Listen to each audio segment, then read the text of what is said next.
Je disais tantôt que la dernière fois, nous avons commencé un survol du livre L'Épître de Paul aux Romains. Et si je dois résumer un peu ce qu'on a vu la dernière fois, on a situé le contexte de l'Épître de Paul aux Romains. L'Épître de Paul aux Romains, c'est Paul qui écrit aux frères et sœurs de l'Église de Rome, dans un contexte où il y a comme une division entre les chrétiens d'origine juive et les chrétiens d'origine païenne. Pourquoi? Sur la question de la circoncision comme condition pour être sauvé. Quand on lit Acte 15, verset 1, ça nous dit quelques hommes venus de la Judée. Donc, c'est quelque chose qui se répandait progressivement dans cette zone d'origine païenne, que ce soit à Colosse, nous avons vu ça la dernière fois qu'on a fait un survol du livre de l'Épître de Paul aux Colossiens. Cette fois-ci, dans Romains aussi, à Rome. Quelques hommes venus de Judée enseignaient les frères en disant « Si vous n'êtes pas circoncis, selon le rite de Moïse, vous ne pouvez être sauvés. » Alors, Paul va écrire à ses frères de l'église de Rome pour pouvoir répondre à cette question, pour pouvoir préciser les choses. Cette influence aussi était due au fait que la diaspora juive qui se retrouvait à Rome, bien sûr, les juifs, le judaïsme, la circoncision était quelque chose qui était importante pour cette diaspora, qui était importante, quelque chose qui est important pour les juifs. Donc, ça va se répandre progressivement dans ce milieu-là, à la fois le milieu des chrétiens juifs et les non-juifs. Il y aura comme une discussion, comme une petite division ou bien une division entre ses frères. Donc, c'est dans ce contexte-là que Paul écrit à l'église de Rome. Et quand Paul écrit à l'église de Rome, il va préciser au travers de sa lettre plusieurs points qui sont des points vraiment fondamentaux de la foi chrétienne. Des points fondamentaux de la doctrine chrétienne. La justification, la régénération et la glorification. Paul va aborder ces points dans l'épître de Paul aux Romains. Donc, nous avons situé dans ça la dernière fois. Nous allons continuer. Aujourd'hui, la dernière fois, nous avons parlé de Romains 1, Romains 2, on s'est arrêté, on a fini avec Romains 2. On va continuer ce matin avec Romains 3, 4 et 5. Et dans Romains 3, 4 et 5, Romains 3, Romains 4, Paul va davantage argumenter sur la question de la justification par la foi seule et non par les œuvres. Prions le Seigneur. Notre Dieu, merci pour ta grâce que tu nous permets de partager ta parole encore ce matin. Merci parce que tu vas nous aider à voir davantage comment ton plan s'est révélé pour nous, afin que le salut qui est venu par les Juifs nous soit annoncé aussi et que nous devenons tes enfants uniquement par la foi, à cause de l'œuvre de Christ à la croix. Merci notre Dieu au nom de Jésus. Amen. Ce qui est merveilleux, c'est quand on lit les écrits de Paul, on réalise quelque chose quand même je vais dire de fondamental. Paul, quand on lit les écrits de Paul, même aujourd'hui, on a cette impression que Paul s'adresse à nous. Parce que Paul a réussi à pouvoir répondre de façon profonde à des questions ou bien à des compréhensions du monde païen que nous sommes. Avec toutes les philosophies qui pouvaient être dans la culture païenne, la façon de penser, quand on parle de Rome, l'influence de la philosophie grecque, la culture grecque de la Grèce, tout ça, avec ces grands philosophes, tout, Paul a réussi à pouvoir appliquer le message de l'évangile de Jésus-Christ, mettre la lumière sur ces philosophies qui amenaient ceux qui croyaient à cela à la recherche d'un certain bonheur ou bien à la recherche d'une espérance quelconque. Paul réussit au travers de ses épîtres, et l'épître de Romains que nous allons aborder, continuer aujourd'hui ce matin, réussit à mettre la lumière là-dessus. Et Paul va dire, je n'ai pas honte de l'évangile, car c'est la puissance de Dieu pour le salut de quiconque croit. Ça, c'est merveilleux. Donc, face à la prétention, si nous lisons Romains 2, du verset 17 au verset 29, face à la prétention des chrétiens, la prétention d'une quelconque supériorité des chrétiens d'origine juive, selon laquelle la loi, la circoncision, a été prescrite aux Juifs. Et c'était un peu pour eux comme un peu de l'orgueil, que le salut vient de nous. Et il y avait un peu cette pression-là sur les chrétiens d'origine païenne de pouvoir aussi être circoncis. Mais Paul va répondre à cette question, que la circoncision n'est pas la condition pour le salut. Parce que dès le début même que la circoncision a été prescrite par Dieu, il n'était pas question de l'acte de la circoncision comme condition de justification. Et c'est ça que Paul va aborder dans Romains 3. Paul ouvre l'épître de Romains 3 avec une question. Parce que, ayant précisé dans Romains 2 que la circoncision n'est pas la condition au salut, que la condition au salut, c'est uniquement par la justification en Jésus-Christ, c'est Dieu qui déclare juste le pécheur. Une question pouvait se lever dans la pensée ou bien pouvait se lever dans la tête, soit des chrétiens d'origine juive ou bien des juifs qui écoutaient Paul. Paul va le dire au chapitre 3 de Romains, verset 1. Quel est donc l'avantage des Juifs? Ou quelle est l'utilité de la circoncision? Ça sert donc à quoi si la circoncision n'est pas la condition au salut? C'est quoi donc l'avantage d'être juif? Si on ne peut pas se vanter d'être juif parce que la loi de Dieu nous a été donnée. Nous en profitons en tant que peuple païen. Mais Paul va répondre ceci. L'avantage est grand à tout égard, car c'est aux Juifs tout d'abord qu'ont été confiées les paroles de Dieu. Dieu a choisi le peuple juif pour son plan parfait pour le salut de l'humanité.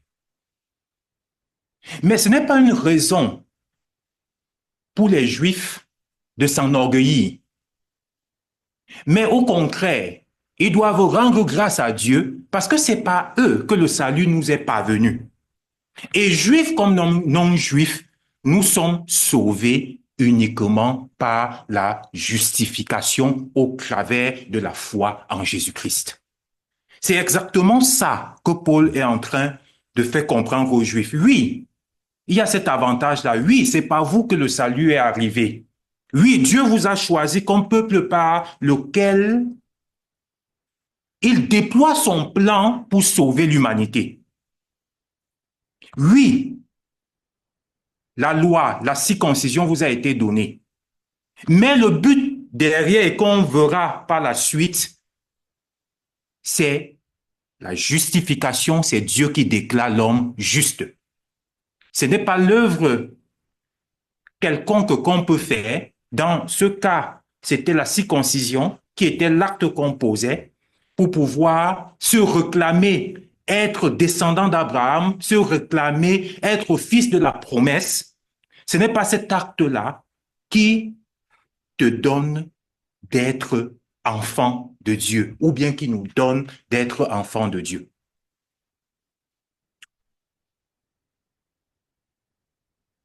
Paul va dire au verset 4, je vais lire. Il dit, loin de là, il faut que Dieu soit reconnu comme disant la vérité et tout homme qui s'oppose à lui comme menteur, car il est écrit, tu seras toujours reconnu juste dans tes sentences et tu seras vainqueur lorsque tu juges. Dieu reste juste dans ses jugements. Dieu reste fidèle à sa promesse. La promesse de Dieu, bien qu'étant pour le peuple juif, Dieu va l'accomplir. Mais cette même promesse-là s'applique aussi à nous. Donc, la justification demeure et reste par la foi et par la foi seule. Et c'est ça que Paul est en train davantage d'argumenter aux frères et sœurs de l'Église de Rome. Et ce qui est vrai aussi pour nous aujourd'hui. Paul va continuer pour montrer combien c'est important la question de la justification par la foi. Parce que Paul va entrer en profondeur pour démontrer que quel que soit l'être humain, non juif ou juif, nous avons tous besoin de la justification parce que profondément, dans notre nature, nous ne pouvons pas plaire à Dieu. Et Paul va le dire, lisons Romains 3, versets 10 à 15.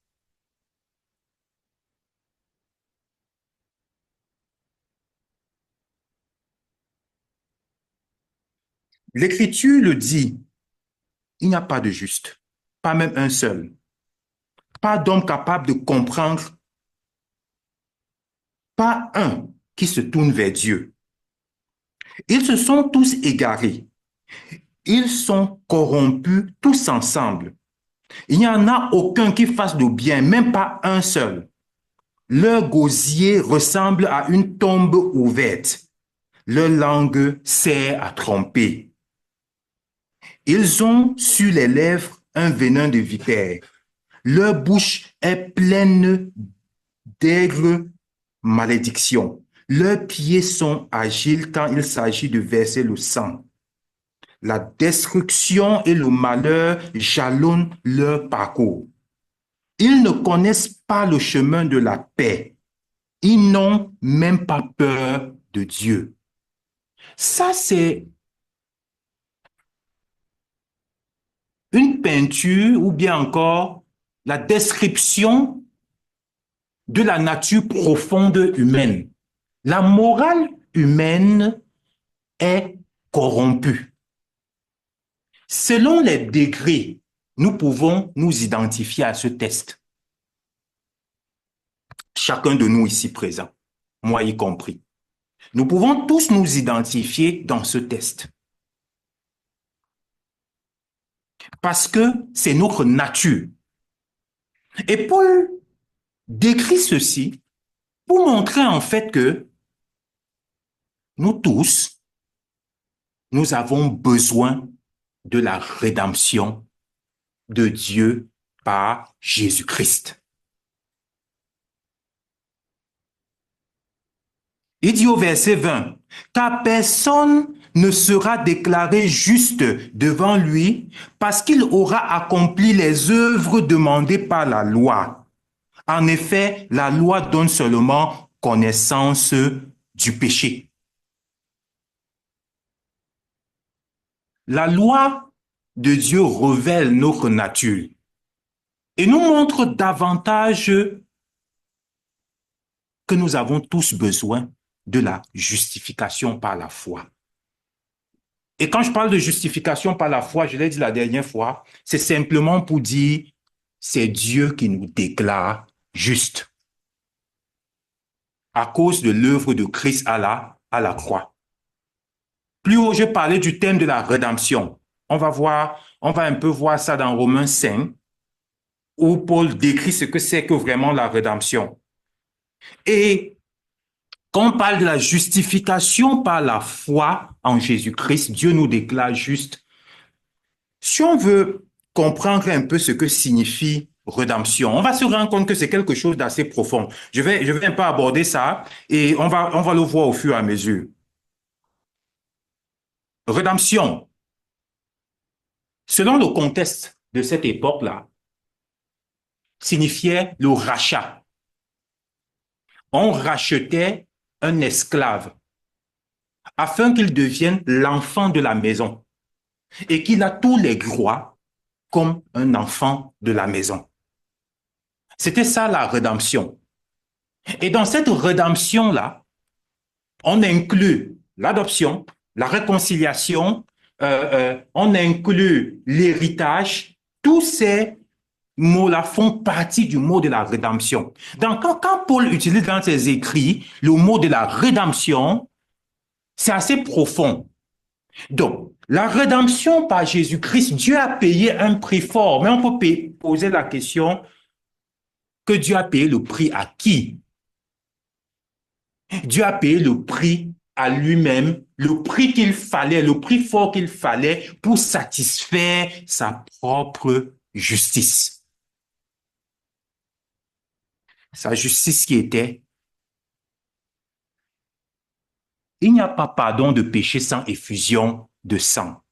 Et l'homme qui pêche doit mourir. Le salaire du péché, c'est la mort. Mais Dieu étant juste par amour, le don gratuit de Dieu, c'est la vie éternelle en Jésus-Christ. Parce que Dieu, au travers de Christ, a payé le prix par le sacrifice de Christ à la croix pour que nous soyons, ou bien pour que celui qui croit à ce sacrifice soit déclaré juste par Dieu. Amen.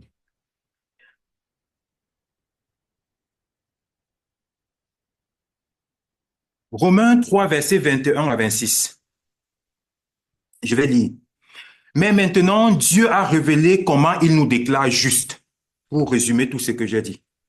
Sans faire intervenir la loi, comme l'avaient annoncé les livres de la loi et les écrits des prophètes. Dieu déclare les hommes justes par leur foi en Jésus-Christ. Et cela s'applique à tous ceux qui croient, car il n'y a pas de différence entre les hommes.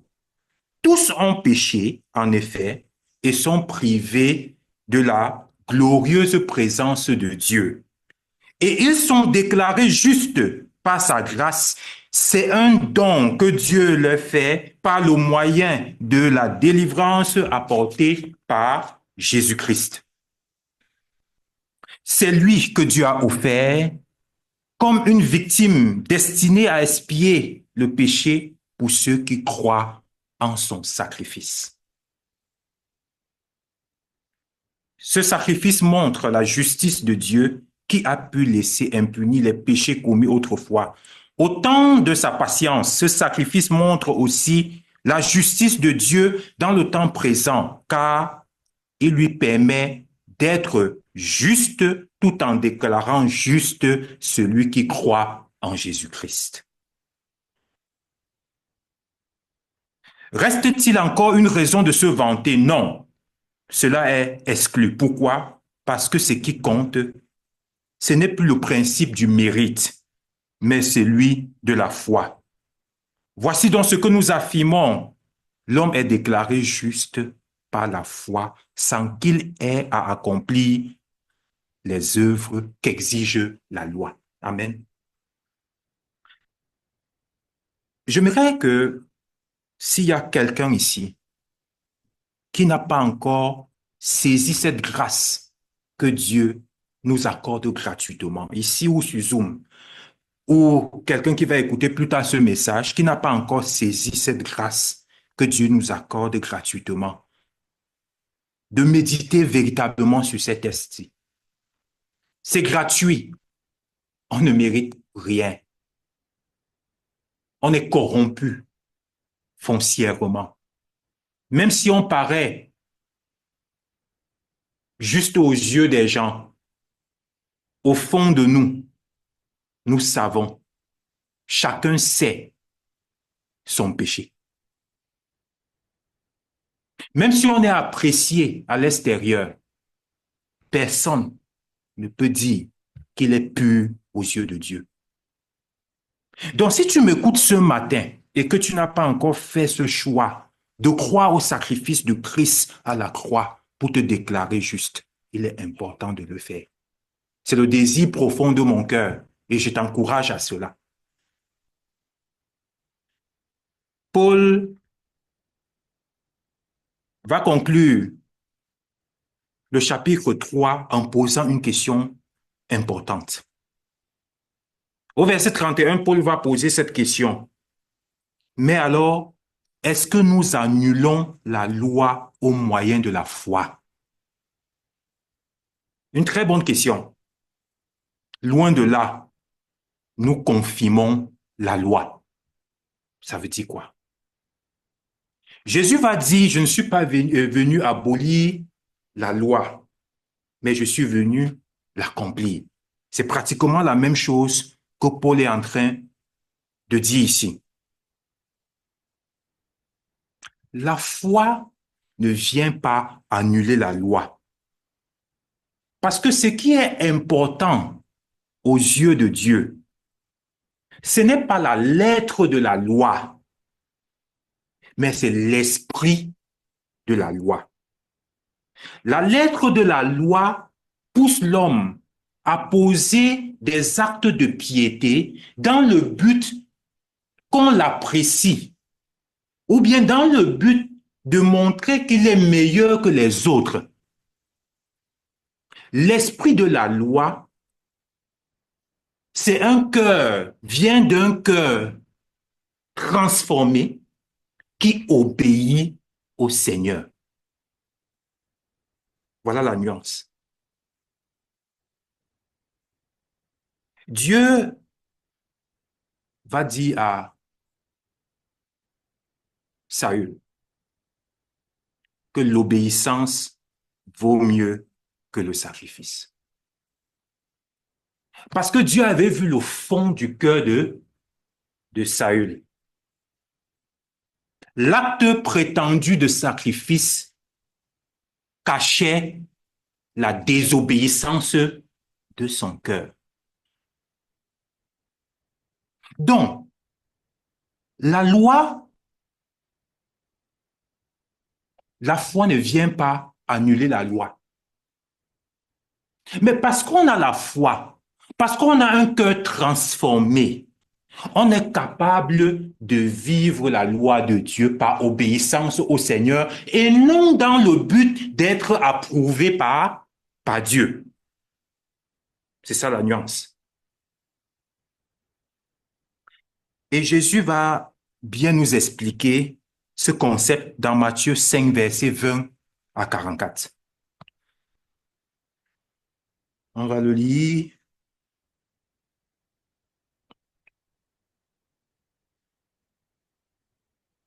Matthieu 5, versets 20 à 44. Je vous le dis, si vous ne vivez pas selon la justice, mieux que les spécialistes de la loi et les pharisiens, vous n'entrerez pas dans le royaume des cieux.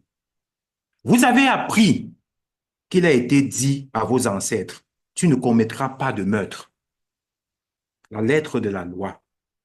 Si quelqu'un a commis un meurtre, il en répondra devant le tribunal. Jésus vient maintenant avec l'esprit de la loi. Il dit, eh bien, moi je vous dis, c'est lui qui se met en colère contre son frère en répondant devant le tribunal. C'est lui qui dit, imbécile, passera, je lis dans la version Bible du Semeur, celui qui dit, imbécile, passera devant le grand conseil et celui qui le crée de fou est bon pour le feu de l'enfer. Jésus ne s'arrête pas simplement à la lettre. Parce que tu peux bien embrasser quelqu'un, pourtant, au fond de ton cœur, tu détestes foncièrement la personne. Mais Dieu voit le cœur. Vous avez appris qu'il a été dit, tu ne commettras pas d'adultère, verset 27. Je saute un peu. Eh bien, moi, je vous dis, si quelqu'un jette sur une femme un regard chargé de désir, il a déjà commis l'adultère avec elle dans son cœur. Par conséquent, si ton œil droit te fait tomber dans le péché, arrache-le et jette-le loin. Car il vaut mieux pour toi de perdre un de tes organes, pardon, que de voir ton corps entier précipité en enfer. Il a aussi été dit, si quelqu'un divorce d'avec sa femme, il a le droit de lui signifier par une déclaration écrite. Eh bien, moi, je vous dis, celui qui divorce d'avec sa femme, sauf en cas d'immoralité sexuelle, l'expose à devenir adultère. Et celui qui épouse une femme divorcée commet lui-même un adultère. Bref, si vous lisez tout Matthieu 5, du verset 20 au verset 44, ça décrit très bien l'esprit de la loi. Quand on est déclaré juste par Dieu au travers du sacrifice de Christ à la croix, on a cette disposition parce que le Saint-Esprit nous a transformés, nous a régénérés, nous donne désormais cette capacité de pouvoir vivre en obéissance au Seigneur.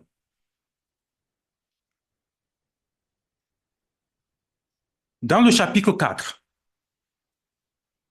Paul va prendre deux exemples pour davantage illustrer la justification par la foi. Et il va prendre deux personnages importants. Le premier, c'est Abraham, qui est celui à qui Dieu a fait l'alliance, qu'il sera le père d'une multitude de nations.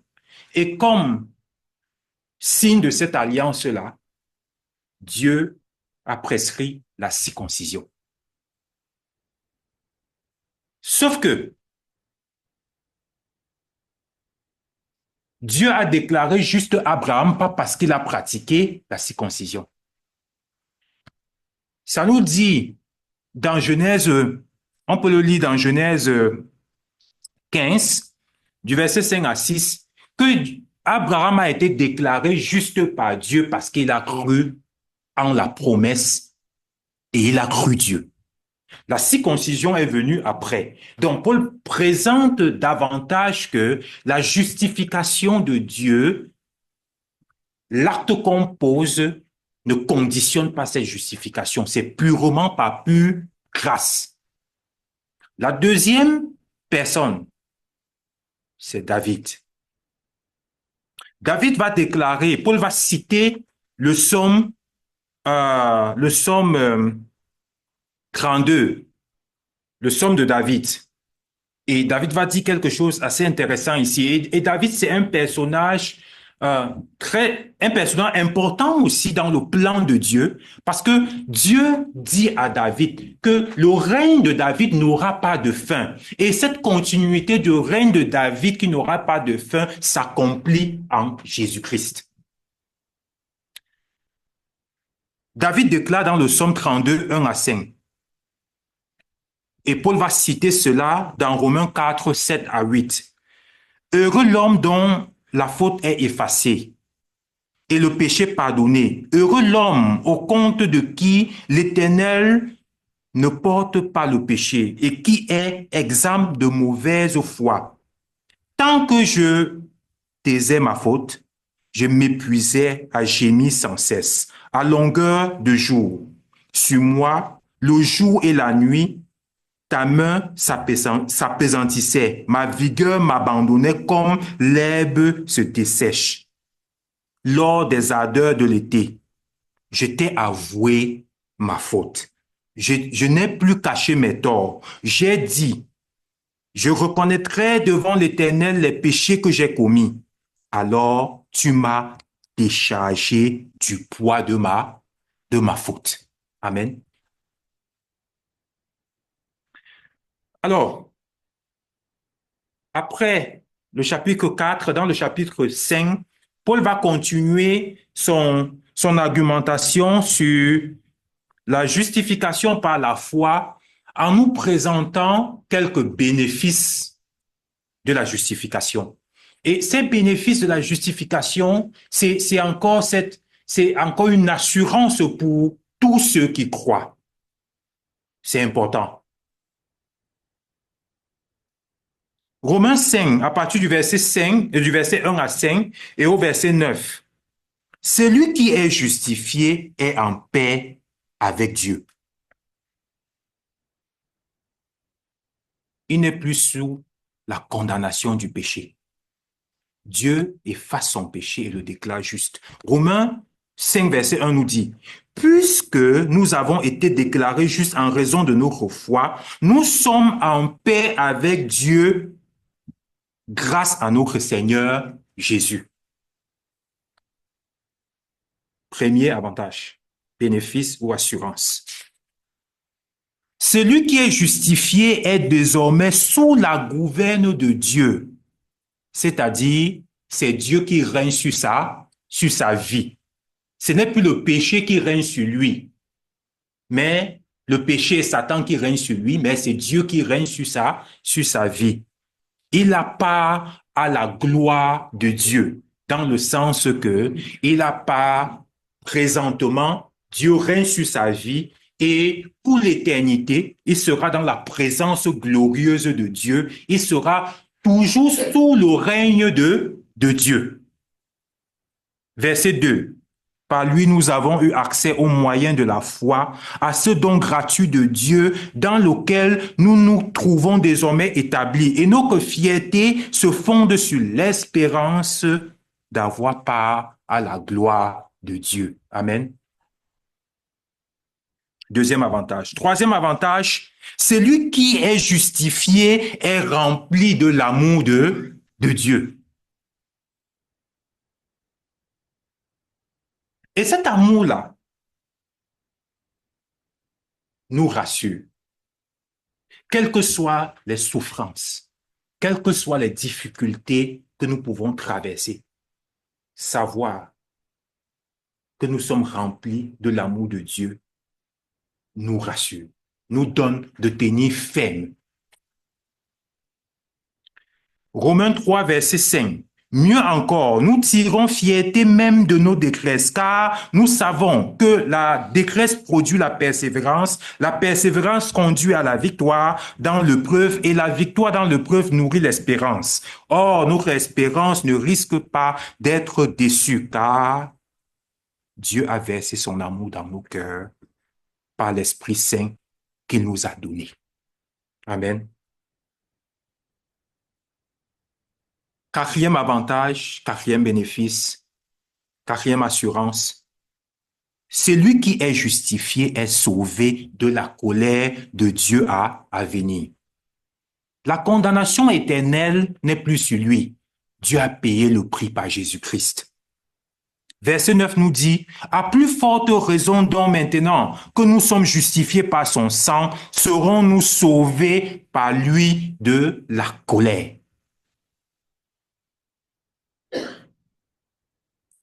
Paul va terminer Romains 5 du verset 12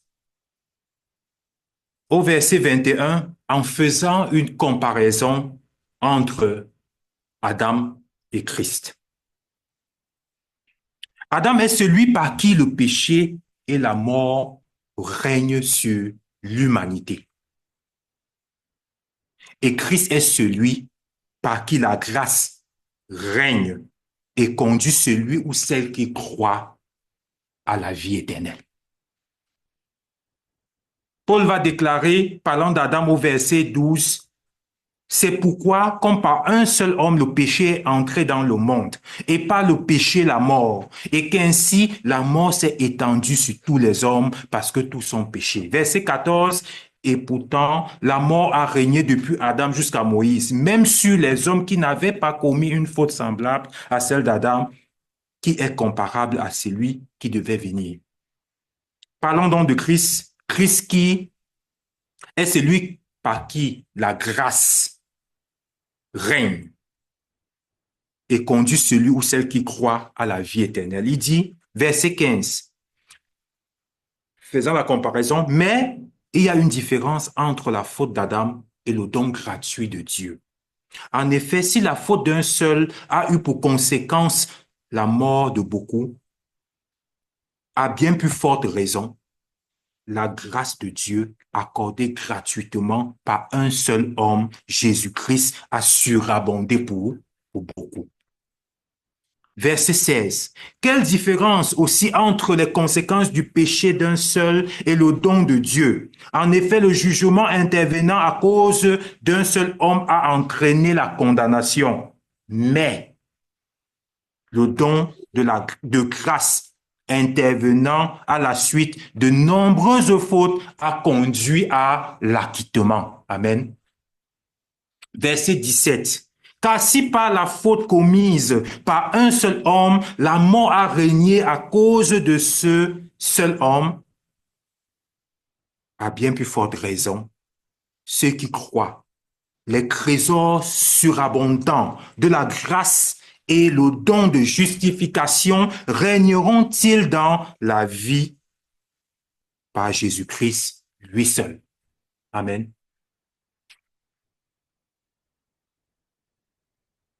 L'autre comparaison, ainsi donc, comme une seule faute a entraîné la condamnation de tous les hommes, un seul acte satisfaisant à la justice a obtenu pour tous les hommes l'acquittement qui leur donne la vie.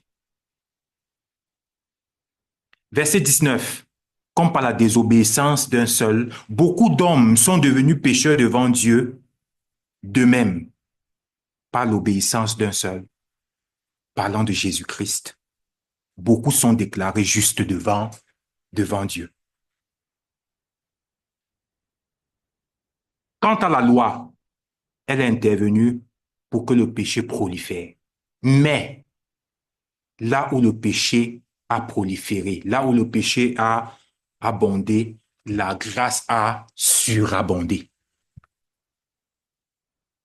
Et pour terminer, pour que comme le péché, a régné par la mort, de même, la grâce règne par la justice pour nous conduire à la vie éternelle par Jésus-Christ notre Seigneur. Amen. Je vais m'arrêter ici pour aujourd'hui. On va continuer la prochaine fois avec Romains 6, 7 et 8. On va prier. Notre Seigneur, merci pour la grâce que tu nous donnes encore d'écouter ta parole ce matin. Cette justification par Jésus-Christ seul, cette rédemption, tu nous as rachetés à un prix fort, Seigneur, pour satisfaire ta propre justice, afin que nous puissions désormais être tes enfants, en tout cas pour tous ceux qui croient. Merci, Seigneur, pour cela. Merci pour ce don gratuit. Donne-nous chaque jour, notre Dieu, de marcher avec toi en étant conscient du prix que tu as payé à la croix pour nous. Donne que nos vies, notre Dieu, te glorifient. Nos pensées te glorifient, nos actes te glorifient. Bénis chacun de nous, Seigneur. Encourage-nous par ces paroles encore aujourd'hui, cette assurance que tu nous donnes au travers de ta parole que nous avons écoutée, ces bénéfices de la justification. Que ce soit un encouragement pour notre foi, notre Seigneur. Pendant notre temps encore ici sur cette terre, en attendant ta venue, ou bien en attendant être avec toi, Seigneur, dans ta glorieuse présence pour l'éternité. Au nom de Jésus, nous te prions. Amen.